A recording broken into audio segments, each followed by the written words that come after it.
Hi అండి, welcome to crazy recipes. నేను మీ మాదిరిని. ఇవాళ మన టేస్టీ రెసిపీ ఏంటంటే, దొండకాయతో ఎప్పుడు తినే వంటలన్నీ బోర్ కొట్టినాయా? అయితే ఒక్కసారి ఇలాగ కొత్తగా ట్రై చేయండి. ముద్ద కాదు కదా, మెతుకు కూడా వదలరు. దొండకాయ కూర అంటే ఇష్టం లేని వాళ్ళు కూడా లొట్టలు వేసుకుంటూ తింటారు. అంత బాగుంటుందన్నమాట. ముందుగా ఈ కూర చేసుకోవటానికి మనం ఏం చేయాలంటే, నేను ఇక్కడ ఒక పావు కిలో దొండకాయలని తీసుకుంటున్నాను. ఖచ్చితంగా చెప్పాలంటే ఒక నలుగురికి హ్యాపీగా తినేసేయచ్చు. దొండకాయ వీడియోలో చూపిస్తున్నట్టుగా 4 చీలికలుగా కట్ చేసుకోండి. అలా అని విడిపోకూడదనమాట. అటు ఇటు ముచ్చుకల్ని తీసేసి ఈ విధంగా అన్ని దొండకాయల్ని కట్ చేసుకోవాలి. ఏదన్నా దూర పండిన కాయల్ని కానీ పండిన కాయల్ని కానీ ఈ రెసిపీలోకి వాడకూడదు. టేస్ట్ అంతా కూడా మారిపోతుంది. ఇలాగా ఈ విధంగా నూనెలోకి అన్నీ కూడా బాగా కలిసి వేగేటట్టు వేయించుకుందాము.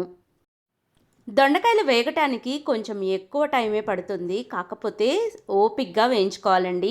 హై ఫ్లేమ్లో పెట్టుకోకుండా మీడియం ఫ్లేమ్లోకి పెట్టి ఇవన్నీ వేగేలాగా చూద్దాము.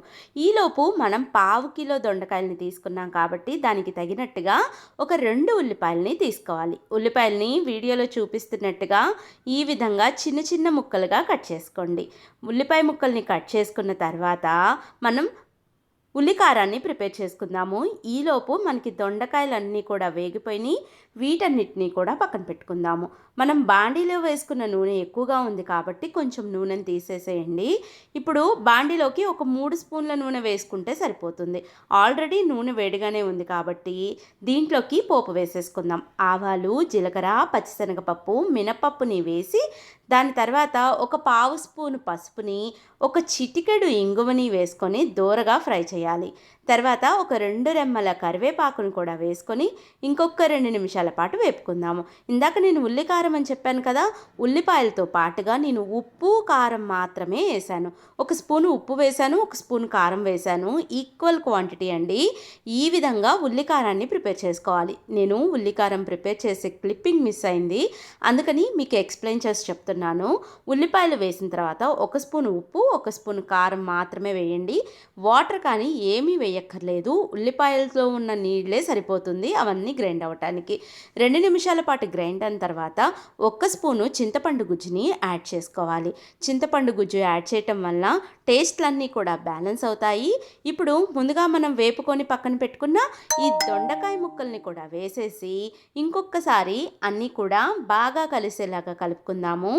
ఈ విధంగా కలుపుకున్న తర్వాత మన కన్సిస్టెన్సీ అంతా కూడా దగ్గర పడిపోయింది. ఇప్పుడు దీంట్లోకి ఒక పావు కప్పు మాత్రమే వాటర్ని యాడ్ చేసుకుందాము.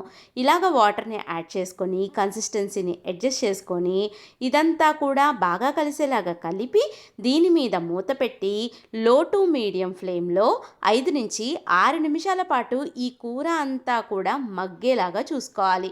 అంతేనండి, చాలా సింపుల్గా టేస్టీగా మనం దొండకాయ కర్రీని తయారు చేసేయచ్చు. వేడి వేడి అన్నంలో వేసుకొని తింటే ఉంటుందండి. ముద్ద ముద్దకి ఆహా అనాల్సిందే, అంత బాగుంటుంది. ఒక్కసారి నా మాట నమ్మి ఒక్కసారి ట్రై చేయండి. ఇంట్లో అందరూ నచ్చి తీరుతారు.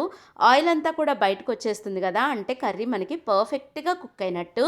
ఇప్పుడు స్టవ్ ఆఫ్ చేసేసి సర్వింగ్ బౌల్లోకి సర్వ్ చేసేసుకుందాము. ఏంటండి, మీకు కూడా ఈ దొండకాయ కారం నచ్చిందా?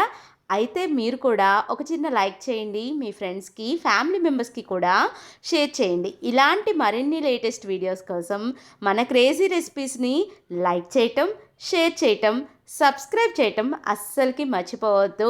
మీకేమన్నా రెసిపీ చూడాలి అని ఉంటే నాకు కింద ఒక చిన్న కామెంట్ చేయండి. ఏ రెసిపీ కావాలో మీకోసం ఖచ్చితంగా తయారు చేస్తాను. Thank you. బాయ్.